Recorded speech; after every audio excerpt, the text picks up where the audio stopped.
Let the march begin. Wow.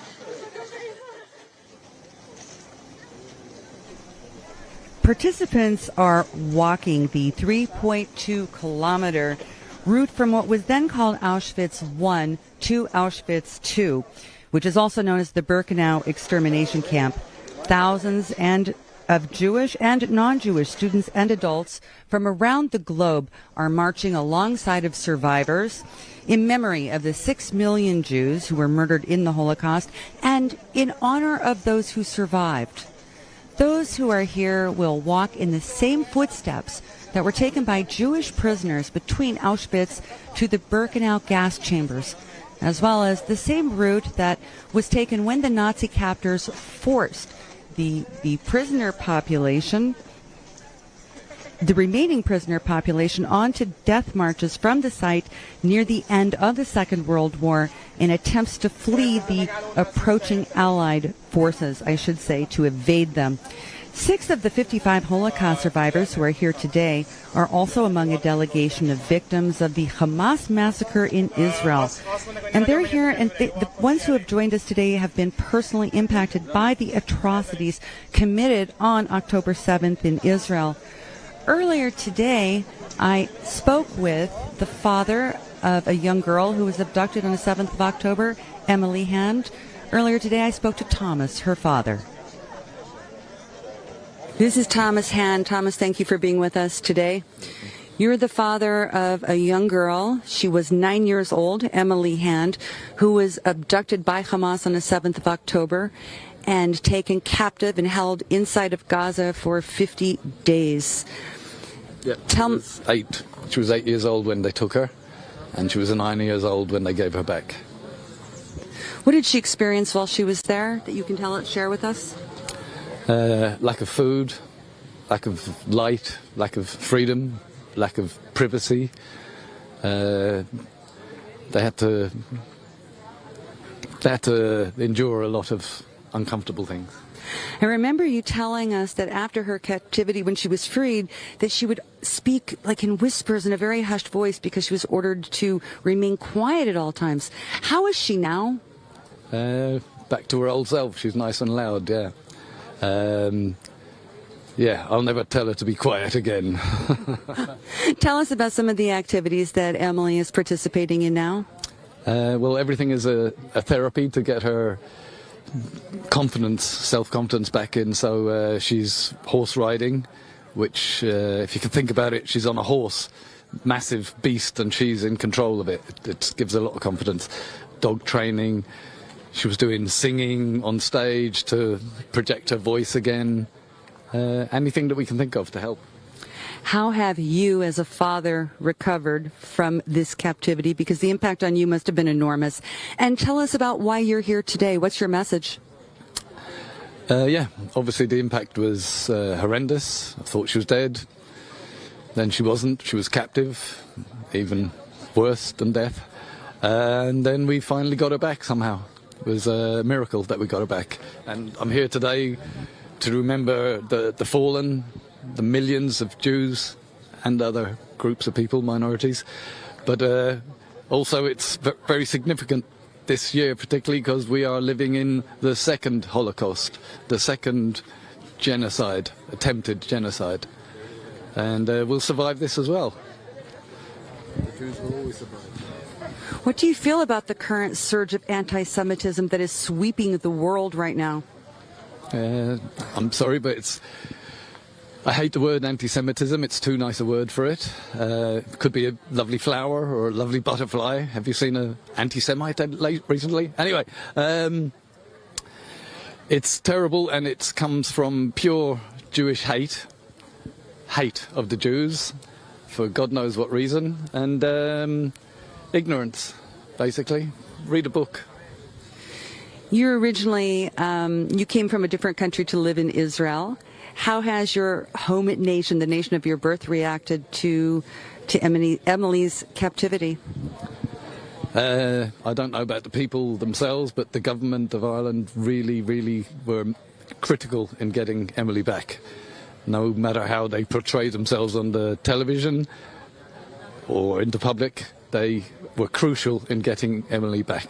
Crucial. Well, we're all very, very, very happy that Emily is home, and we're all working to get the rest back as well. Thomas Hand, thank you so much for being with us today. Thank you very much. Thank you. Daniel Luz is among 5 other Holocaust survivors who will light a torch later today at the ceremony here in Birkenau in memory of the 6 million Jews who were murdered during the Holocaust. Many, many members of Mr. Luz's family perished here. And then on October 7th, he awoke to the horrors of the Hamas attack on his home in Israel's kibbutz Be'eri. אני דניאל לוז, לוצקי לשעבר, נולדתי בפריז ב-29 לשמיני 1933. שרדתי את השואה ועליתי לארץ. ב-7 לאוקטובר הארור 2023 הייתי בבארי. רוב המשפחה של אמי שחיו בצרפת הושמדו ב-11 ל-11 1942 באושוויץ.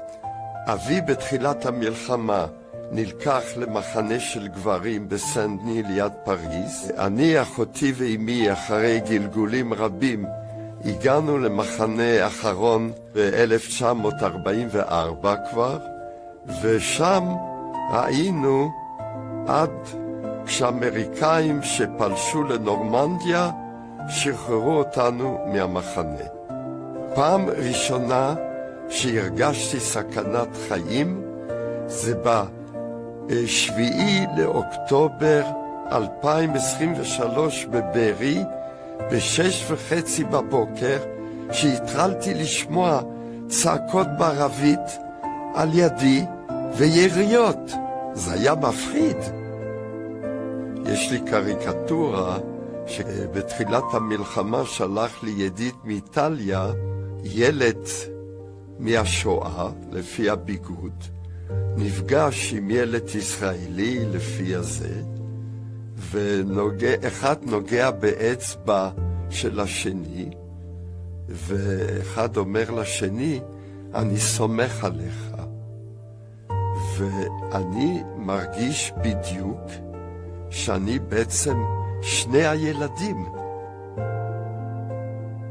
אני ממש מאמין שכל היקרים שלי שנפטרו שומרים עליי כדי שאני אוכל לספר את הסיפור.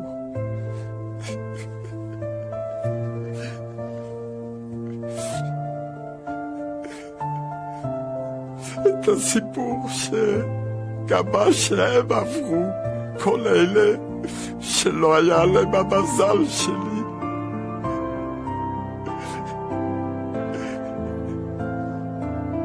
המתנה הזאת שצירפו אותי למצעד החיים זה בעצם סגירת מעגל שמאפשרת לי להחזיר לכל היקרים שלי את הכבוד שמגיע להם. אני לא מאמין שנתנו לי תפקיד כזה לספר מה שהיה. What incredibly moving testimony. Let's now take a look at the march in progress. Let's see, the people are just setting off. You can see that at the head of the march, at the head of the procession, you will see Holocaust survivors behind those carrying the banner, the official banner for March of the Living 2024. They're just now heading off from Auschwitz I to Auschwitz II, known as Birkenau as well. You can read the banners. This one reading in both Hebrew and in English. The Jews are here to stay. Many people have draped themselves in the Israeli flag as a very direct sign of solidarity with the Jewish state. It's important to remember that the Holocaust ended in 1945 at the end of World War II. There was no Jewish state at that time. Israel was only created in 1948, the modern state of Israel. So the Jews who perished here, the 6 million Jews who died in Europe, there was no Jewish homeland. There was nowhere for them to go.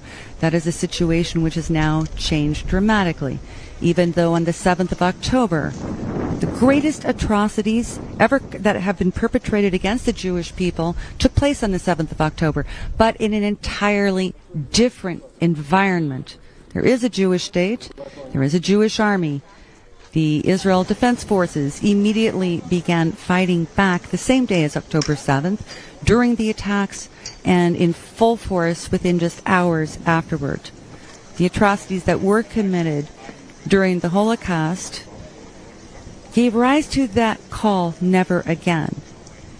And even though that call was somewhat shattered, diminished on October 7th, it still is not in the same context. There is a Jewish state which is fighting to protect Israel to this day, and Israel has many allies and supporters around the world, many of whom are here today, and you will be able to see the various delegations waving their own national flags. You'll see them from countries around the world, organizations around the world, leaders of organizations, adults, teenagers, everyone marching together to remember the Holocaust and to honor the Jewish state of Israel.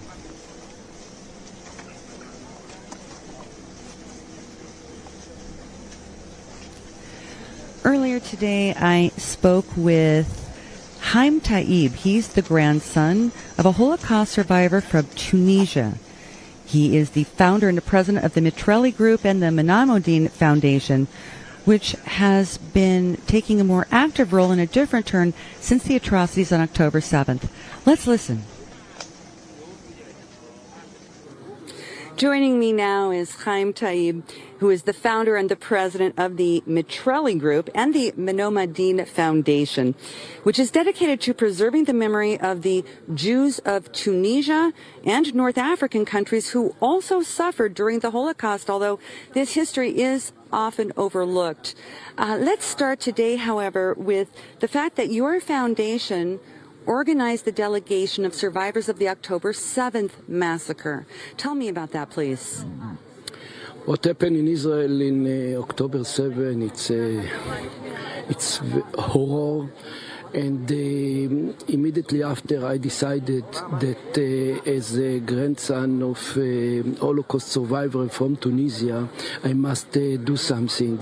So we start help the cities and the kibbutzim in Gaza envelope to recover and to rebuild, and we take them to here to Auschwitz-Birkenau, to march together with me, because I think I have a connection between what happened in the Holocaust and what happened in Israel in October 7 attack. It's more or less the same, because the idea to kill the Jewish people in the Holocaust and to kill the Jewish people in the October 7, it's the same. So this is the motivation to bring them here. And the foundation also has participated in many other activities that you've just now undertaken in light of the subsequent war between Israel and Gaza. Can you tell us about those activities? Yes, we help all the cities and the kibbutzim in the Gaza envelope to recover, as I said before, and we in Menamoddin writing a strategic roadmap for communities and countries. I'm doing it in Africa, I'm doing it in Israel, and I think it's very important. Absolutely.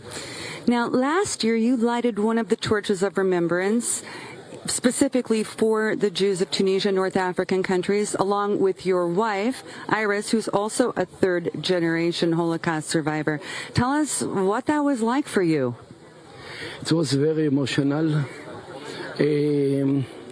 I'm the grandson of Holocaust survivor from Tunisia. My wife, Iris, she's a Holocaust granddaughter of Holocaust survivor from Auschwitz. And it was very emotional for us and for all the family that came together with us. Did your grandfather share many of his experiences with you, what he went through during World War II? Yes, not so much, but he talked a lot about the forced camp that he was there during 5 months, and how he ran away from there, and how he come home, and my grandmother was very scared to open the door or no, because she didn't believe that he is him. She opened the door, and she was very happy, of course, but this is more or less the story that he told us in that time. It's really very moving. Thank you very, very much for joining us today, Chaim Taib. Thank you. As you can see, the march is proceeding. Again, it's a 3.2-kilometer route between the two camps. Auschwitz itself was a complex. It's important to realize that. Again, as I mentioned earlier, Auschwitz I was the main camp. And then there was Auschwitz II, which was Birkenau, which was exclusively an extermination camp. There was also something that was once called Auschwitz III, Monowitz, which is right nearby where we are today. That was primarily for forced labor.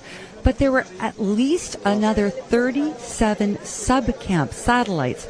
Altogether, there were around 40 different camps where prisoners were forced to work, where they were incarcerated, where they were beaten to death or worked to death or starved to death, and then ultimately ended up in the crematoria around us. But so Auschwitz itself was enormous.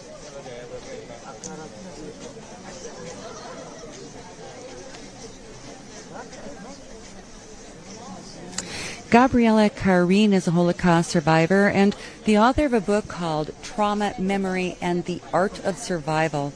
She now dedicates her life to educating young people in schools and at many other sites in the hope that understanding the history of the Holocaust will help ensure that it can never be repeated. Alex spoke with Gabriella earlier today at Auschwitz. We're here with Gabriella Karin, a Holocaust survivor and author of the book Trauma, Memory, and the Art of Survival. You live in Los Angeles, and you're here this year as one of 55 survivors marching in the March of the Living, and I noticed that you have a very interesting picture hanging from your shirt. Can you explain to me what it is that we're looking at here? It's 24 inches mirror, and the mirror reflection shows the leaves. The leaves shows the Jewish people, because the leaf that is falling down from a tree is not alive. And in the middle there is an eye, and it shows the October 7. How has your work changed as an educator? You know, seeing what's going on, not just in Israel on October 7th, but also anti-Semitism that's now rising in the United States. You mentioned that you're from Los Angeles. Did you ever think that you would see moments like this again in the United States? And what are you doing to help your community deal with the emerging threats? I am going from museum to museum, from school to school, and talking to them and explaining them. It doesn't matter what color skin you have, what color hair you have, what color eyes you have. We are all the same people, and we don't have to love everybody, but we have to respect every person on this earth. We all have the right to be here. And it sounds like you have a bit of a hope inside of your voice that we can bring in a better time. Tell me what you've seen such horrific things, and we're starting to see it again. How do you remain optimistic in a time like this? I survived Holocaust, and I never thought it will happen something similar. But I'm hoping this went over. This will go over too. I am an optimist, yes. And I'm talking to people and bringing some hope into their life, because it's pretty hard right now, especially for the young people. Absolutely. Gabriella, Corrine, thank you so much for what you're doing.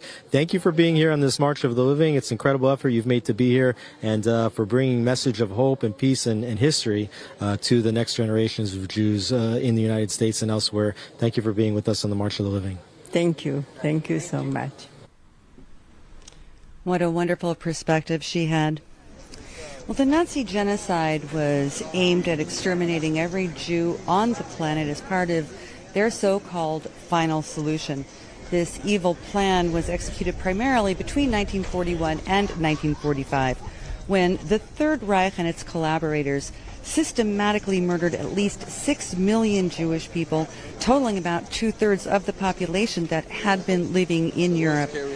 This killing of all ages, infants, young children, boys, girls, parents, grand and even great-grandparents, was carried out by mass shootings by Einsatzgruppen, mobile killing units, and then the eventual construction of gas chambers at death camps. Most notably, those death camps were Auschwitz-Birkenau, Treblinka, Belchek, Sobibor, and Chelmno, all of which were in then what was occupied Poland.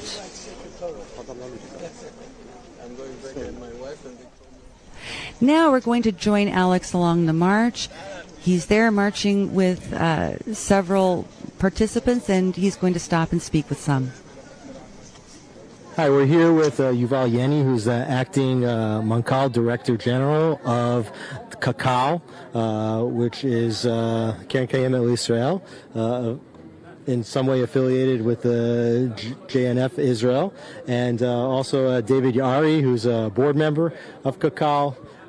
You're one of the most important organizations in Israel. Everybody knows about the planting of the trees. Maybe people know a little bit less about the work that you do to develop the periphery communities in Israel.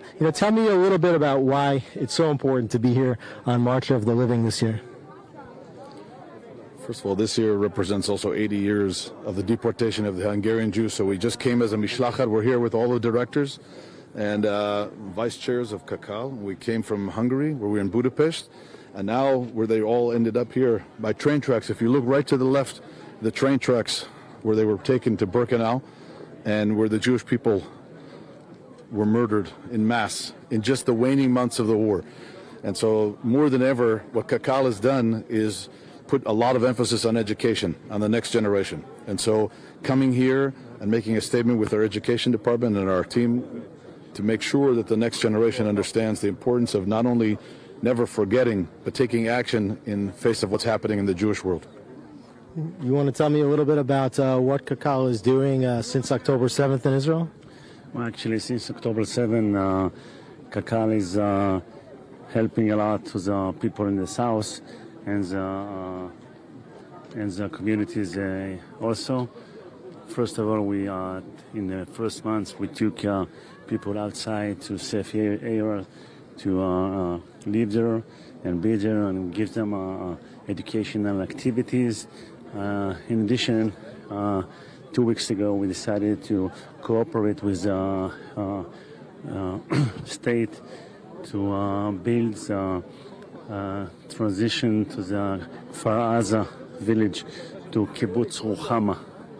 And it's a mega project that we are entering as we speak.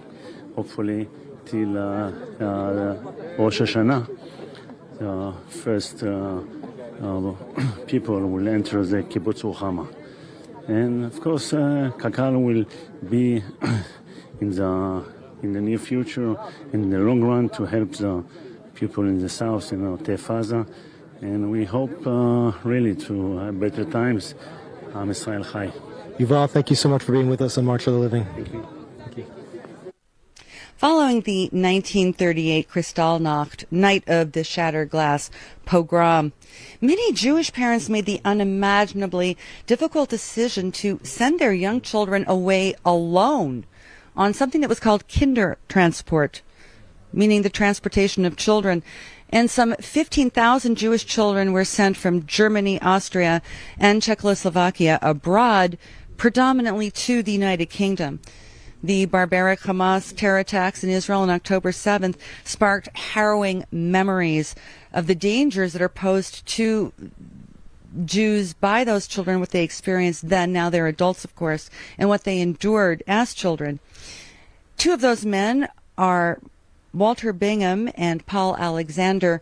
100-year-old Mr. Bingham is a German-born British actor, businessman, a decorated World War II veteran, and Israel's oldest working journalist I've had the privilege to work alongside of. 88-year-old Paul Alexander, after being on the Kindertransport, eventually became an attorney in London, and after the Holocaust, he married and he raised a family, and today he lives in Israel. Both of these men retraced the journey they took as children, along with 92-year-old George Shafi, that they took 85 years ago from their birthplace in Germany, then by train to the Netherlands, to eventually board a boat to England.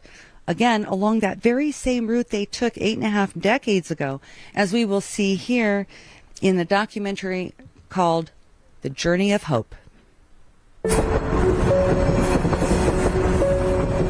Kindertransport was never talked about as it should have been. This is what people know about Kinder. They don't know about this. That's why this trip is particularly important.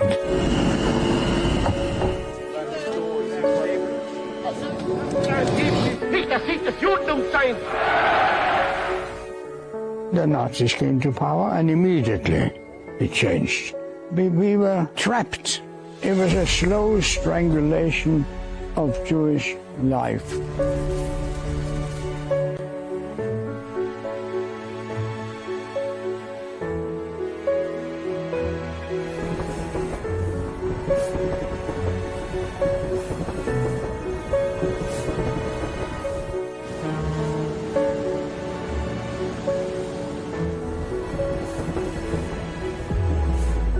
My mom said to me, tomorrow you're going to go by train, you're going to go and travel over ship, you're going to another country, you'll see another country. We knew the war was coming. There was no doubt at all that this was a one-way journey.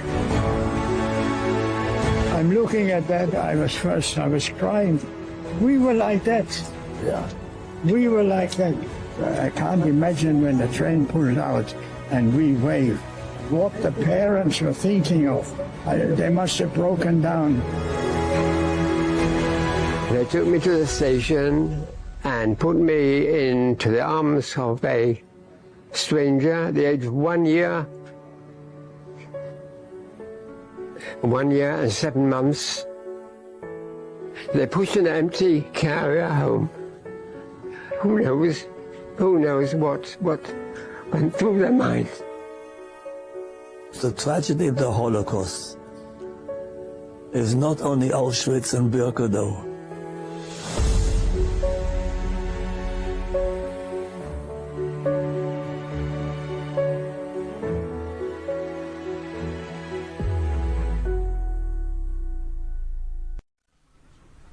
Let's now not only watch but also listen to participants on this year's March of the Living. Am Yisrael Chai, Am Yisrael Chai, Am Yisrael, Am Yisrael, Am Yisrael Chai. Od Avinu, Od Avinu, Od Avinu Chai. Od Avinu, Od Avinu, Od Avinu Chai. Od Misrinu, Am Avinu, Od Avinu Chai. Am Yisrael, Am Yisrael, Am Yisrael Chai. Am Yisrael Chai, the people of Israel live. This is really the spirit of the March of the Living. This is the March of Life, and the Jewish people are living. Thank you guys for joining us here in the March of the Living. Amid the sharp rise in anti-Semitism on campuses in the United States following the outbreak of the Hamas-Israel war last October, the International March of the Living has launched its first ever University Presidents and Chancellors mission from the United States and Canada, headed by the former U.S. Secretary of Education, Dr. John King, who's now the Chancellor of SUNY, which oversees a system of 64 colleges and universities in New York State, together with Yeshiva University President, Rabbi Dr. Ari Berman.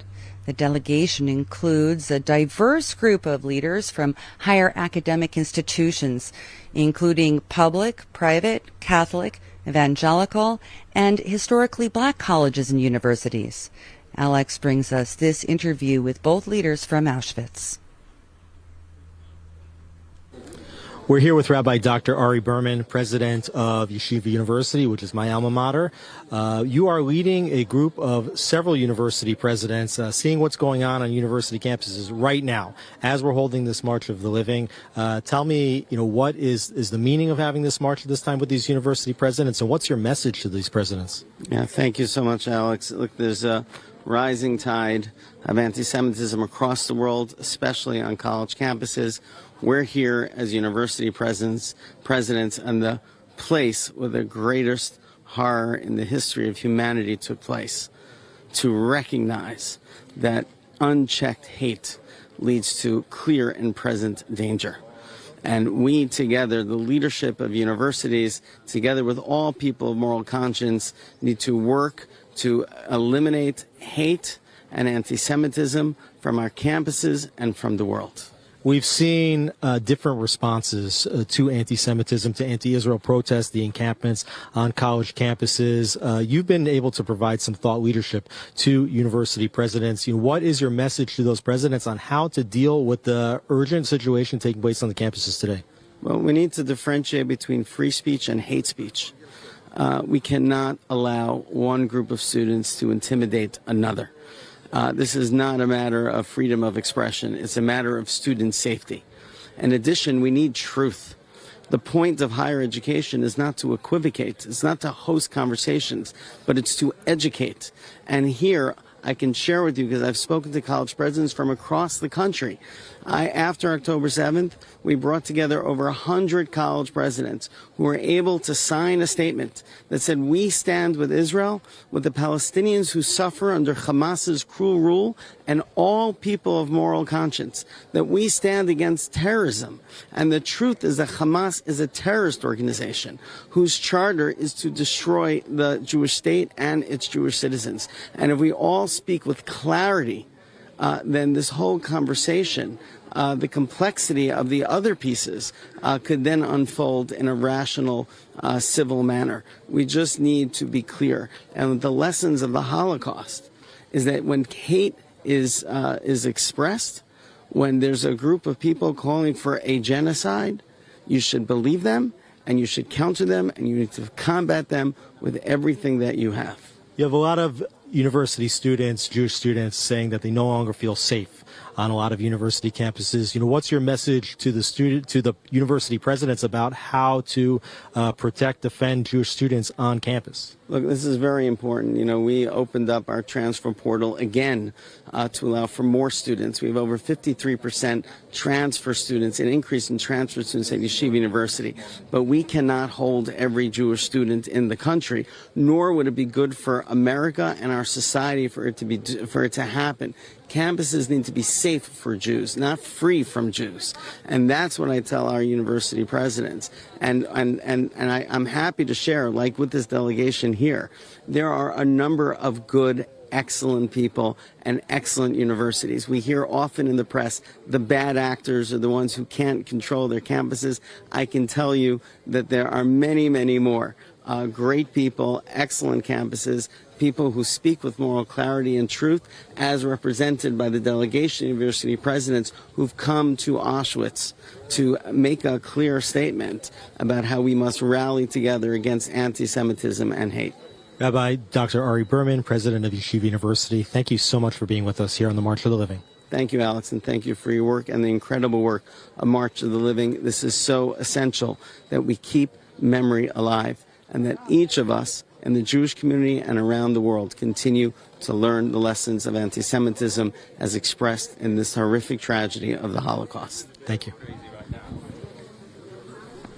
The March of the Living is a pinnacle event on Holocaust Remembrance Day. Since 1988, over 300,000 participants have marched from Auschwitz I to Auschwitz II Birkenau in tribute of the immense loss suffered by the Jewish people and, indeed, all of humanity. For Jewish and Israeli students of this educational program, The March of Commemoration in Poland is part of a larger journey that will culminate in the March of Celebration in Jerusalem. Let's now listen to several young people who've come here today. A big part of this year's March of the Living is bringing youth, bringing students, and particularly teenagers on the program. And here we have two students, high school students from Canada. We have Jack Pfeiffer, who's a public school student in Toronto, and also Britt Meisels, who goes to the Jewish Tenenbaum Chat High School in Toronto. Tell me, what meaning does this trip have for you as a Jew, and also what meaning does it have for you now after October 7th? Well, my grandfather, Isaac Meisels, was a Holocaust survivor. He survived with his brother, miraculously, and he came to Canada. So as a Jew with roots to the Holocaust, roots to Poland, it's so crazy to be here. And honestly, I felt like I would be so upset and miserable in Poland, but around everyone here, I feel so strong. There's such a sense of liberty, and I think that's why I'm here, for the sense of liberty that I'm getting. And as a Jew, after October 7th, it's so important for us to march today for those who cannot, those in captivity, those who have passed away. It's just so important to march for the people who aren't here to march with us. Yeah, I see that you're both wearing necklaces that you're actually marching on behalf of survivors that couldn't participate on the march, unfortunately. And tell me a little bit, Jack, about the Holocaust survivor that you're here representing today. And also, I'd like to know from you a little bit about what it is to be a Jew in a public school in Toronto at a time like this. Thank you very much. So, first of all, I'm marching for my great-grandmother, who is still alive today, standing at 94 years old. Her name is Leah Politzer, and she has had such a significant impact on my life growing up and currently. And growing up and hearing these stories about her experience means so much to me. And being here and being able to experience, she was actually in this camp. She was in Auschwitz and survived. And being here and seeing this sign that I've heard so much about is enlightening and means so much to me. What did she want you to take away from this trip? So she doesn't really like to talk about her experience much because it's very traumatic for her. But she wants me to understand and feel what her and the rest of my family had went through at the time, and understand how and understand the pain and hardships that they went through in the time. How big is Holocaust education for teenagers especially? Are teenagers able to relate to what happened here about 80 years ago? Well, the thing is, when I grew up, I went to a middle school that taught us Yiddish, actually, and it was such a big part of my Holocaust education journey because it made us relate to everyone, really, that grew up at this time, especially because my grandfather also spoke Yiddish, and so does my grandmother. And it's relatable. It's our heritage. It's our people. It's so important to learn our history. They teach it very, very well at my school, Tenenbaum Chat, and they make it in a way that breaks our heart but uplifts us so that we learn from the past so that it never happens in the future. So you go to Jewish school, you go to public school, but you're longtime friends. What kind of bond is this going on this trip together? So going on this trip together, it means a lot. Although I don't go to a Jewish school anymore, I'm still part of the Jewish community within Toronto, and we all kind of know each other. And coming on this trip and connecting in a deeper level and understanding each other's troubles and how each other are feeling in a time like this, specifically with what happened on October 7th and how everyone has been affected, it means a lot. Jack, Britt, thank you so much for being with us here on the March of the Living. Thank you. It's our pleasure. We're now looking at the March of the Living this year. It's remarkably warm and sunny here today. It was like the skies opened for us. It had been forecast to be pouring rain, but instead, there are very nice conditions for the older people who are walking and the younger ones who joined them. Let's now go back to Alex, who's standing by alongside the march. We're here with Aaron Levy, who was a former government spokesperson. You were a very important voice defending Israel in the early days, weeks, and months of the war after October 7th. Here we are in Auschwitz, walking from Auschwitz to Birkenau, and you see here a lot of the similar themes that we experienced on October 7th in Israel. Tell me why you think this year's march is so important and what you're taking away from it. This march is so important because we've been vowing never again, and the last time that anti-Semites incinerated Jews to an ash was 7 months ago. It's important because right now there are Holocaust survivors who have to suffer the torment and indignity of having grandchildren who are hostages in the hands of terrorists who burned whole families alive. And it's important because right now we're seeing a horrific upswell of anti-Semitism around the world. And people are beginning to wake up. There is a diaspora awakening right now from people who had stuck their heads in the sand, realizing that actually the enlightened world is darker than they thought it was. When you see on campuses movements saying that fighting against Israel is an LGBT cause and a police brutality cause and a climate justice cause, what they're doing is the classic anti-Semitic model of saying all the problems in the world have a common source. That problem is the Jews. Fix the Jews and you fix the world. Exactly.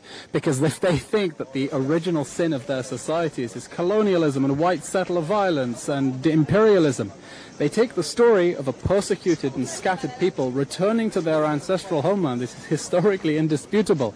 And to spin that as a story of colonialism is a way for them to deflect their own society's guilt onto the Jews. And yes, use a scapegoat. What do you think is the message that you would like to pass to people that are watching this broadcast around the world right now?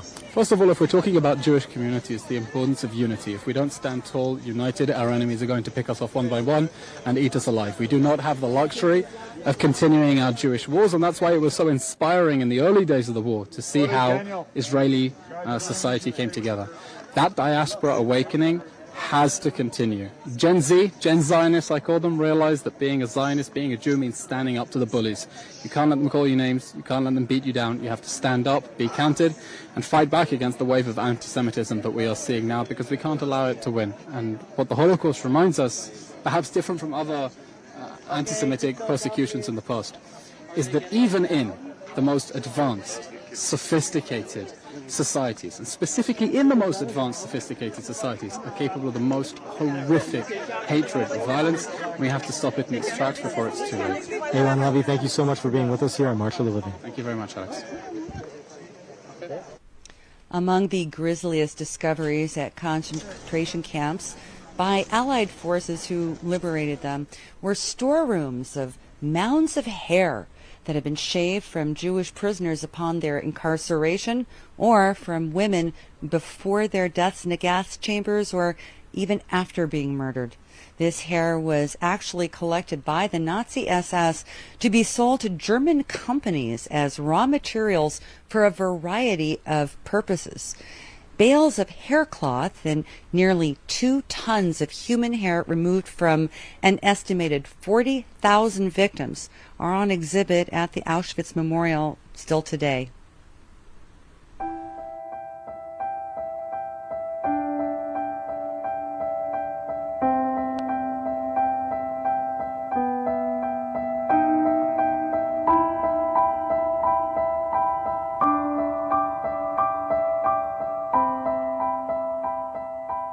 But this is what hair looks 70 years after it has been removed and stored and becomes gray, loses its color, it starts to dissipate and turn into dust. This is the most difficult room for me because I imagine that my mother's hair and my sister's hair and my family's hair could be lying in there so that I could be looking at their remains. And it reminds me of what happened. It reminds me of what the Nazis did to our people, 6 million. And 6 million is difficult to conceive because, and I want you to remember, there was one sister, one mother, one brother, a sister, an uncle, an aunt, a grandparent, one person at a time, 6 million times. This is what it means. One person at a time. Here with Doron Almog, who is the chairman of the Jewish Agency for Israel, which is one of the largest non-governmental agencies. The biggest NGO of the Jewish people. As a matter of fact, it's like the government of all the Jews in the world. According to Halakha, about 16 million Jews, half of them in Israel, half of them overseas. Not according to Halakha, according to law of return, about 25 million Jews. Amazing. And today in Jewish communities, we're seeing a lot of difficulties with regard to engagement, affiliation, but also security. And can you tell me a little bit about how you're working with local diaspora Jewish communities around the world in order to increase engagement at this time, in order to keep communities unified and safe? First of all, Jewish Agency having three roles, three main missions. The first mission is connecting all the Jewish communities all over the world in 65 countries. We have an array of about 2,600 emissaries, shlichim, among them shinshinim. In the United States alone, we have about 350 shlichim, about 100 in campus and university, facing the rise of anti-Semitism and encouraging the Jewish students. And I think, above all, bring pride to every Jew in the world, despite the sorrow, the grief, the Memorial Day for Holocaust. We need to be very proud on being Jew. And Jewish education, Jewish identity, this is our main mission, to empower and enhance the Jewish identity and the Israeli pride, Israeli culture, and the place of the State of Israel for every Jew in the world. You know, the State of Israel is a kind of guarantee for every Jew in the world. And we are here in Auschwitz, and it's a place to say that without State of Israel, we are much weaker. Together, we are stronger. And the State of Israel is a kind of guarantee. It's a kind of mission to consolidate Jews. Also, kibbutz galuyot is a mission. In gathering of the exiles. Gathering the exile, gathering those who are overseas. 2,000 years, Jewish people were spread all over. And State of Israel is a fulfillment of gathering. And Aliyah, immigration to Israel, is one of the key tenets of the Jewish Agency's work. On yourself, why did you, Alex, why did you make Aliyah? What is the power? I believe that it's something not rational. It's something which is based on love. Love to our people, love to Eretz Israel, love to the Bible, love to the State of Israel. It's unconditional love, and there is no logic in it. It's something deep inside, despite the threat to wipe out the State of Israel by Iran, Hezbollah, Hamas, security. And since October 7, what we saw, a rise also of solidarity. Many solidarity missions arrived from all over the world, about more than $1 billion raised. Many new donors that never donated to the State of Israel. And this situation of pogrom in a Jewish state, a situation that none of us anticipated, none of us predicted. We thought the State of Israel is so strong, is so powerful, and there's no threat on our Judaism and the State of Israel. And I think now in this crisis, the biggest crisis since Holocaust, since the Second World War, Jews are more united, also more afraid, more worried, more scared, but also more united. And here in Auschwitz, we need to remind ourselves, number one, the 6 million that were killed only because they were Jews. We need to remind ourselves that there is anti-Semitism all over the world, and we need to be more united, more proud, and continue navigating ourselves according to our values. What are our values? Number one, it's arvut adadit, it's mutual responsibility. One for all for one. In my military service, that was the slogan leading us. I'm the first soldier to land in Entebbe, flying 4,000 kilometers and landing at night and rescue 105 Israeli hostages. It's from the same responsibility, mutual responsibility. And now these values of mutual responsibility and love, the unconditional love, is the leading idea for Tikkun Olam, for a better, stronger state of Israel. Continue leading by our values and make the state of Israel much stronger, more beautiful, a source of inspiration and pride to every Jew in the world. And I believe it will happen after this war. And many will come, many will make Aliyah. I believe about 1 million Jews will come in the next few years. And what type of preparations are you, as the head of the Jewish Agency, making to facilitate that kind of ingathering and immigration? We speak with the people, with Jews all over the world. We prepare them. We have a call center in Jerusalem. And we see right now a huge rise of about 300-400% by interest on Aliyah and opening file for Aliyah.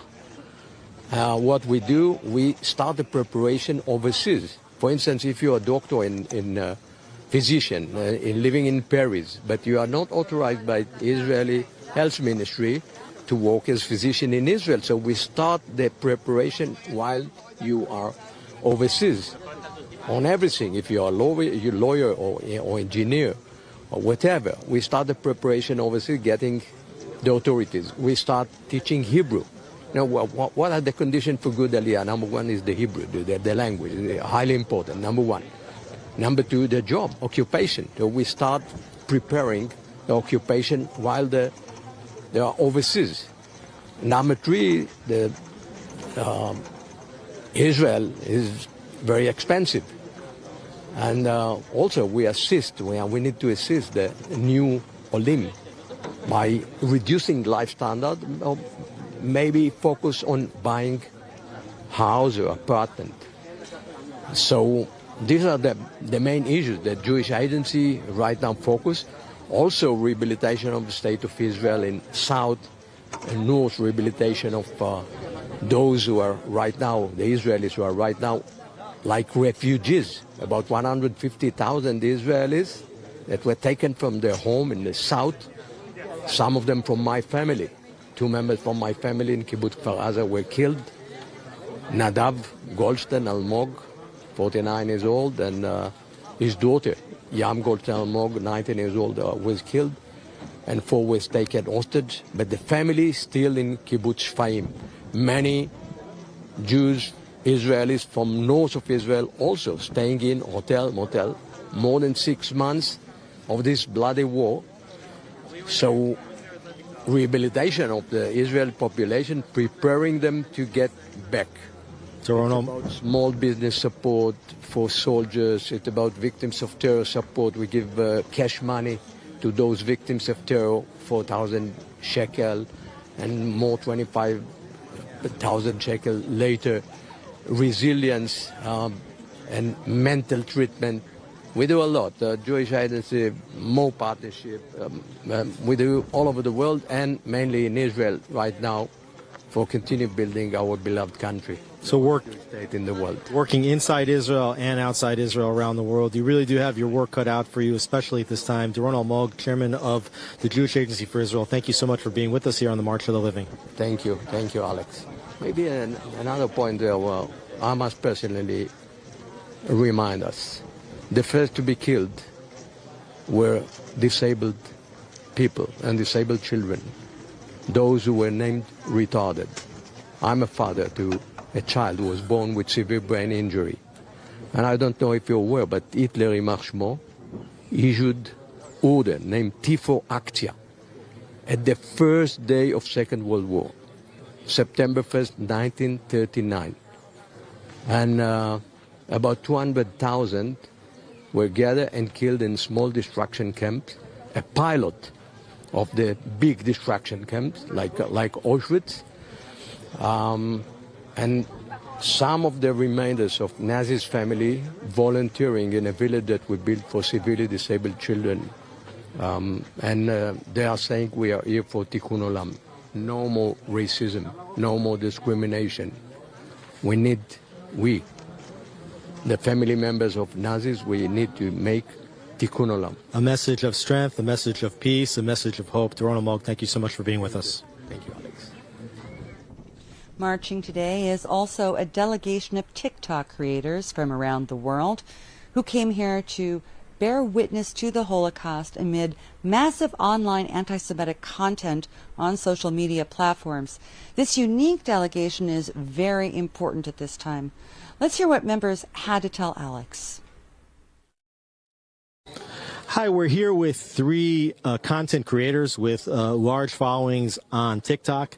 Especially, we're here with Suzanne Siegert from Germany, with Shana Heidi, an Israeli content creator, and Daniel Braun, a South African and Israeli content creator. Thank you guys so much for being here with us on the March of the Living. Obviously, anybody that studied the Holocaust would see that propaganda was a major component that fed the anti-Semitism that ultimately led Jews towards concentration camps. And we're seeing just a hate fest of anti-Israel material on social media like TikTok and others.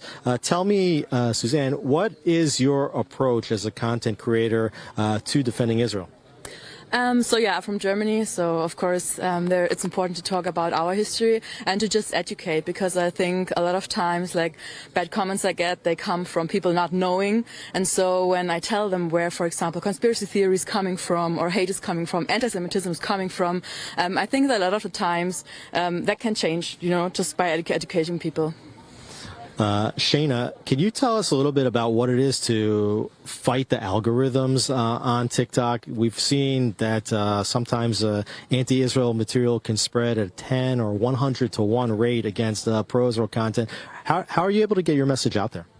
So I can tell you that, first of all, we know that the algorithm, we're outnumbered. There are much more people using the platforms that are against Israel or against what's happening. We have ways around it. Like, if you make a good video and you make sure that people engage with your video, like if they comment, if they share and repost, then it will get higher and more people will see it. So you just have to make good content and ask your followers and people to engage with your videos. Daniel, maybe you can tell me what type of feedback you've experienced on some of the content that you've created, and how do you deal with feedback, especially if it's not positive? I've received, since starting content, making content about Israel and about Jewish people and about anti-Semitism, I've received thousands of death threats against me, against my family, but honestly, the positive comments and the comments from people that tell me that I uplift them and that what I'm doing is so important and the message that I'm spreading is so valuable to these people, to these Jewish people, that gives them hope and strength, that completely outweighs the negative comments and the death threats, and I wouldn't change a thing. What's it like to be hearing the stories of Holocaust survivors and hearing the stories of what happened here in this camp in Auschwitz in particular, and how might that affect some of your content creation in the days and weeks ahead? I mean, I'm super thankful that they still share the story, because I think they don't have to. But and for me, I also like to include it in my content as well, because I think no numbers, no pictures speak to the followers, of course, as well as the testimonies of survivors do. And so I'm super thankful that I can also use them in my content. Shana, we're obviously in a difficult situation now, dealing with the aftermath of October 7th. What does it mean for you to be here in a concentration camp, seeing what happened just 80 years ago to the Jewish people here in Europe, and how does that compare to what's taking place in Israel today? Well, it's a very good question. First of all, I have half of my family was in the Holocaust, so coming here, first of all, it's been overwhelming. And after October 7th, I feel like we all needed this unity. We all needed to feel united and together. And I'm so it's overwhelmed and excited that we are going to be marching in a place where no one thought we would ever succeed to get out alive. And we are coming back stronger. And we need to just stay united, be together, and show the world that we're not going anywhere. Not after the Holocaust and not after October 7th. There's so much Holocaust denial at the center of a lot of the anti-Semitic activity on social media. and also some denial of what's going on in Israel today, misinformation. Tell me, what percentage of information on social media that people consume do you think is reliable information, and how do content creators counter that? I think a lot of the information being spread on social media right now is misinformation, especially on TikTok. I think other platforms have a good way of countering that with using fact checks and putting an actual disclaimer saying that this information isn't factual. I think TikTok could use that. I think they could add that to their platform. But a large percentage of the information on the internet right now is misinformation, and it's a big problem that we as content creators are struggling with, and that people in higher powers than us, because we are only the content creators, we do not control the app, they need to put their foot down and make a stand against the misinformation. What is the opportunity that you see, though, in social media, even as it's an upward battle to getting good information out there? I think just when you're at school, you have like a history lesson whenever your schedule says you have. But like with TikTok, it just comes into your For You page, and maybe you scroll like over 10 videos about it, but the 11th video, you really stick to the content. And I think that's really a great chance to reach people when they feel ready to. Suzanne, Shana, Daniel, thank you so much for being with us. Thank you for what you're doing and getting the word out on social media. Thank you for being with us here at March for the Living. Anti-Semitism is on a mission to erase our Jewish identity, threatening our very existence. History is a stark reminder of the dangers this hatred poses. The horrors endured during the Holocaust by our grandparents and great-grandparents, including mine, are seared into our memories, compelling us to never forget. March of the Living stands as an important testament to history's enduring lessons. Last year, I was fortunate to take part in the march together with individuals from diverse backgrounds to bear witness to the consequences of unchecked hatred and anti-Semitism. To secure our future, we must learn from the past. Supporting March of the Living is supporting the fight against anti-Semitism. The time for your support is now.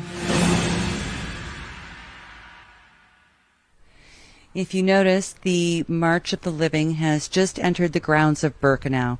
Just over my shoulder, they're just now coming in. You can see the former Nazi guard towers also right behind me. They're marching along the railway tracks, which were constructed particularly for the selection and the bringing of Hungarian Jews, specifically here to Birkenau, directly to their deaths. So the marchers are marching along those train tracks, and one of the cattle cars left from that era to transport those unfortunate people is still also off to the side. So it's a very somber march that people are participating in, yet there are glimpses of joy because, once again, this is the March of the Living. This is the march for people to remember such a terrible time and those who perished, but also it's a renewal of life and a continuation of the people who bear witness. We've learned from Holocaust survivors. We've come to these grounds to see it ourselves because you can study a lot about the Holocaust, but it's still very different to come to Auschwitz and Birkenau. And one thing you can't see, but right off on each side of where I am sitting right now are gas chambers and crematoria that were blown up. It's crematoria 1 and crematoria 2 are on either side of me. The Nazis blew them up before leaving in attempts to hide some of their crimes, but they didn't have time to eradicate all of the remainders, so you can actually see steps going down into chambers where the victims were forced to undress, then step a little further where they were gassed, and a little bit after that there were crematoria that were built, and the remainder is all around us. Let's now join Alex, who is marching with today's participants.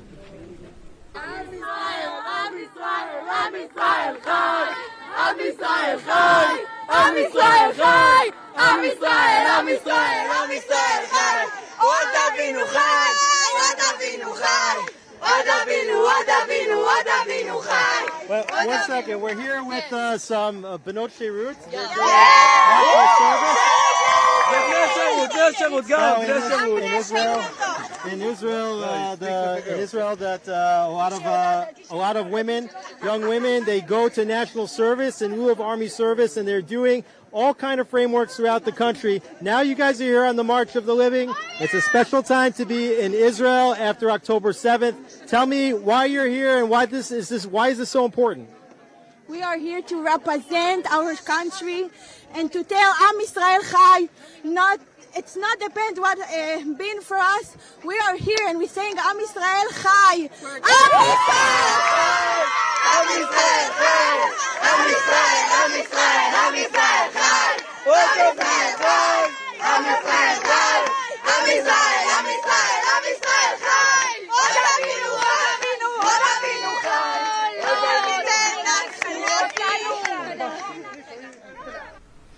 That was a perfect example of the joy that you can catch glimpses of. And you do see that all day, particularly among the young people, to reaffirm life itself. If you look closely, you can see the different banners. You can see the different flags of the different nations who are participating.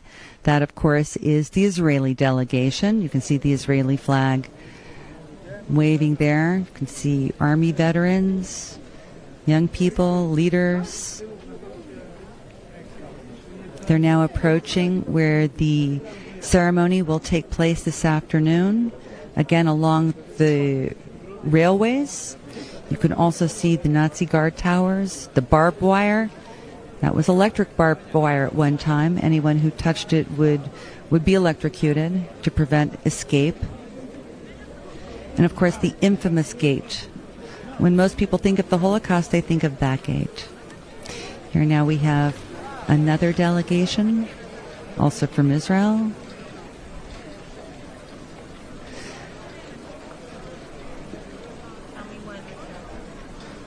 The head of the delegation, the head of the march, as they arrive here. It was very hot today, so people are walking slowly. They're drinking lots of water because it is a long march. Of course, in today's conditions, nothing what it was like from 1941 to 1945, when people were forced to walk not clothed properly in the bitter Polish winter, in desperate heat during the summertime, being underfed, overworked, and suffering brutal abuse. Workers from Auschwitz would have to march to Birkenau to perform their so-called work, and they would work 12-hour shifts before having to march back to Auschwitz every night, every morning, every night. People who were forced into hard labor had to march to and from on a daily basis. I'm afraid we're going to get moved. The head of the delegation has just arrived at the end point. The end point, appropriately enough, is actually the end of the train tracks, where the train tracks transported hundreds of thousands to their deaths. In fact, 1.3 million people overall were exterminated here at Auschwitz. 1.1 of those, 1.1 million, were Jews. Now let's rejoin Alex as he makes his arrival here.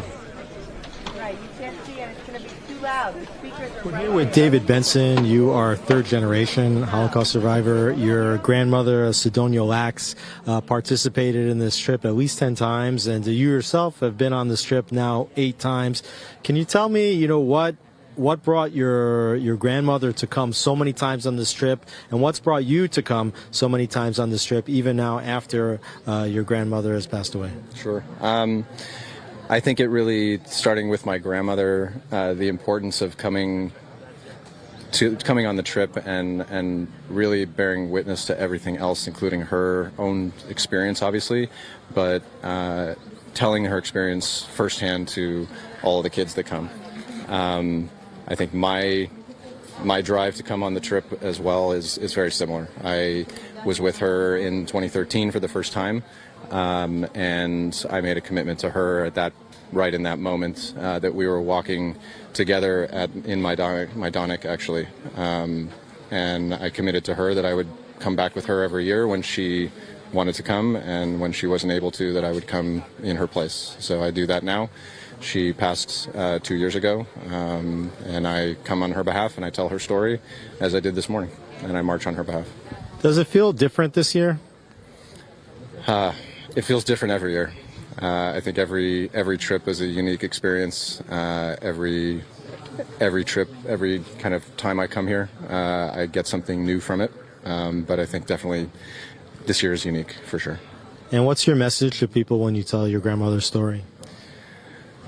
I think it's similar to the one we hear from a lot of people that come on this trip, is to always remember, never forget, and always make sure that we're telling the stories and that we're not losing any of the history. And you can plan to continue coming year after year? Absolutely. David Benson, thank you so much for being with us here on March for the Living. Pleasure. Thank you. The co-founder of the International March for the Living now joins me here at Birkenau, Dr. Shmuel Rosenman. Thank you for joining us. Thank you very much for having me. Now, you've been here since the very beginning of March for the Living, from 1988. When you look back over all those years, what has changed? Two things did not change. The surrounding area, the camp, the ruin, the crematorium did not change. People are changing.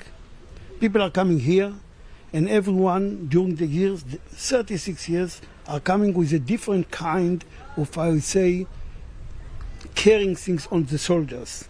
Remember, in 88, survivors were 50 years old. Now they're 100 years old. Right. And during this period of time, everyone gave his story message to different levels of people, and this changed. How has that affected the entire mission of the International March for the Living? Every year it's become more stronger. Every year we are getting far from the end of Second World War, from the Holocaust time, and every time you hear more stories in one end, but the diminishing of the survivors. Right. So in this interim, we get more stories, more things from the second generation, and people become much more attached to what is so-called an history of the Holocaust. What causes you the greatest concern about these changes that you've just outlined for us? My major concern is that sometimes I have the feelings that I failed, that we failed. We had more than 300,000 people here during this time. That's right. I'm assuming they outreached millions of people. So you would say, we're investing so much, energy, education, everything. Right. The world will change a little bit. And look around. Anti-Semitism sweeping all over the world. Hate, etc. So maybe we failed. Maybe we did not transfer the message what it's supposed to be. Because hate, bitter, and anti-Semitism, it's prevailed more than it was 10 years ago. I would like to just offer you a brief glimpse into how you have not failed. And that is my own personal story. My daughter attended March for the Living, transformed her life. She did it in 2011 as an Israeli teenager. Last year I came, my son came with me. It really, I think, impacted his life. And then I won't say who, but one of my producers who's here today met his wife because she came on March for the Living. His entire family wouldn't be here. So I'm going to say I understand your concern, but even in my personal surroundings, by people who are present on this stage, our lives were touched by March for the Living. I'm very glad about your remark because, when I said what I said before, I knew that you are going to say, hey, you cannot finish with a gloomy world. No, I'm a very optimistic person. But I'm saying, if this is the fact, it means we did not do enough. And the reason that we are not doing enough, because we have to bring more in people, Jews and non-Jews alike. And I think more and more people come and going back to the community and become influencers in all over places. This can be something, a kind of a light in the end of the tunnel. The new technology, the emergence of all the new technology must be very encouraging to you. Yeah, absolutely. We are reaching millions of people with social media and other kind of things. Yeah. I mean, the fact there are TikTokers here today. They have a huge and- reach. Yeah. Pardon me. Can you share one special moment, something that over the years has remained with you that truly did impact you? Yes. One day, it was a soldier, a veteran, American veteran, which was Polish. Okay? And he was 75 years old. And here he said, I lost my entire family, 77 people from my entire family. And I did not, in this coming what we said before, I did not lose faith. And he got up and told the people, see me, I don't have anyone in the world. And I became a soldier, and I tried to do something to help some other people. I think what you're looking around is giving you, if we talk about off, a kind of, you are paving certain ways that people still believe that it's a chance that each other will say chazak, okay? Strong, strength, and the two ends will come together and maybe will be able to prevail. From your lips to God's ears. Strength together. Thanks. Dr. Shmuel Rosenman, it's This been is a the pleasure. strength. Thank This you is very the strength. much. Thank you for being here today. Let's now return to Alex. Let's look at the march and the people as they arrive.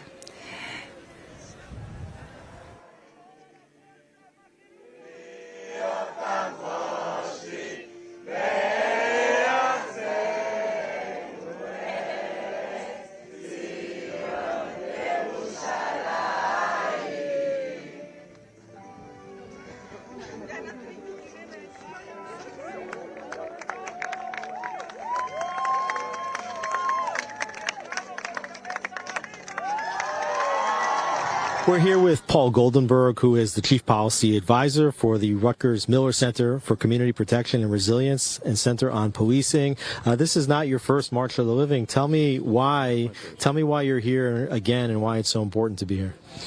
Yeah, this is probably my fourth year. The first two I came with my son. Last year was the first time working with Phyllis Heidemann and the Heidemann family that we decided to bring a large contingent of police chiefs here. With everything going on in the world, sometimes we forget that it's the police at the end of the day that are responsible for protecting not only the greater civil society, but in particularly the Jewish communities themselves. It's difficult these days to be a police officer. We're seeing crime going up in all kind of cities, hate crimes in particular, and particularly anti-Semitic hate crimes are skyrocketing. What can you tell me about your message to police chiefs and other policing organizations about how they maintain control in their communities? You know, police chiefs are saying the same thing that vulnerable communities have seen for ages and centuries. They themselves, not necessarily because of the color of their skin or their religion, but the uniform that they wear and what they represent, which are democratic values, and it's really the fabric that keeps us together as a country. So go the police. As we see standing in this place, the police were no longer a part of greater society, and we're tucked away into Nazism. So go the police, so goes our entire democratic values. So working with the police is more important for Jewish leaders, more important for leaders of any vulnerable community today than any other time in modern history. The police are under attack. The police are being murdered in the streets because of what they represent. The police are being called horrific names because of who they are, and they're also suffering PTSD at a greater rate than any other segment of society right now. So there is definitely a very close affiliation with how America's police are feeling right now, and I believe in my heart that they have a very keen understanding of how the Jewish community is feeling at this point in time. Just in the last days and weeks, we've seen all kinds of protests and encampments on university campuses. Eric Adams, who's the mayor of New York City, reported that many of the people who were arrested from Columbia's campus encampment last week were outside agitators. Are you seeing a lot of agitators trying to create chaos at the campuses and in cities and in other communities? Look, in my humble opinion, this is no longer about being pro-Palestinian or supporting a Palestinian state. In the United States of America, the right to protest and free speech, that's what we're based on. But there is no right for anyone to terrorize or put fear in the hearts and souls, particularly of Jewish students that are on campus right now. What I'm seeing right now is unprecedented. I have never seen a greater time in American history or in the 30-plus years that I've been in policing, how young students have fear for their safety. And it's no longer about whether someone has the right to free speech. When another group, in the name of a geopolitical event, goes after another group and terrorizes them with terroristic threats and chance for death, that absolutely is no longer just a civil right violation, but we're looking at potential hate crimes. And what tools do police officers have to try to keep protest movements from getting violent, from getting out of control in cities? Here's the problem. Many of the campuses are policed by either security departments or by campus police departments, all trying to do their best out there, all doing really good jobs, but they are not getting the support necessarily of the campus administrators and executives. And I don't think that the campus administrators themselves, who are very smart people with a lot of PhDs, quite understand the roles and responsibilities of what a police department under their tutelage can or cannot do. And some of these campus administrators and are overstepping their bounds, and they're not letting their police do what they need to do. If a law is broken, that completely changes the rules of engagement from free speech, or changes the rules of engagement for peaceful protest. If laws are broken, the police need to do what they are trained to do, and that is to execute arrests, and that is to stop whatever is happening at that time that is putting others in fear for their lives, particularly right now, Jewish students. Paul Goldenberg, thank you for everything you're doing to protect the Jewish community in America. Stay safe out there, and thank you for being here on the March of the Living. Thank you. Thank you very much, and it's an honor to serve here. What an inspiring interview. Let's now take another look at all of the participants as they arrive. Tens of thousands. They're getting closer and closer. Many are, again, wrapped in the Israeli flag. I've also seen the American flag wrapped around participants as they make their way to the ceremonial grounds, where